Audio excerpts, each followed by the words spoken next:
বৃষ্টিতে ভাঙনের মুখে এক অসহায় বিধবার বসতঘর। প্রতিটি রাত কাটছে আতঙ্কে।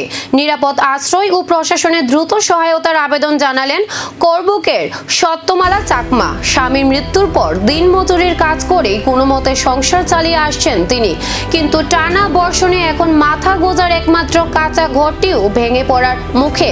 স্থানীয়দের দাবি, বাড়ির বিভিন্ন অংশে বড় বড় ফাটল দেখা দিয়েছে।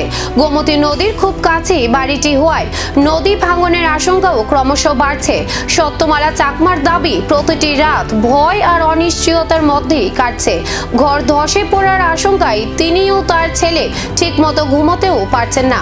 এখনো পর্যন্ত প্রশাসনের পক্ষ থেকে কেউ খোঁজ নিতে আসেননি বলেও অভিযোগ তার।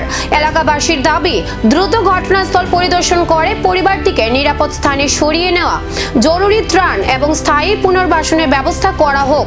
এখন নজর এই অসহায় পরিবারের পাশে প্রশাসন কত দ্রুত কার্যকর পদক্ষেপ নেয়। বাড়ি কোন জায়গা? নতুন বাড়ি আর উত্তরে সুরিন পাড়া। আপনার বাড়িটা কেমনে ভাঙছে? বাড়িটা বৃষ্টি দিয়ে সময় ভাঙছে। আমি থাকানোর জায়গা নাই আমার। কবে থেকে ভাঙতে আছে? এ খালগা ধরে টিকা। আপনার পরিবার কতজন? পরিবার মাত্র ফলে একটা আর ছেলে একটা, আমি ওই স্বামী নাই। দিল্লি বাংতে আছে, জল যাইতে আছে, দিল্লি বাংতে আছে। আমি থাকানোর জায়গা নাই আমার।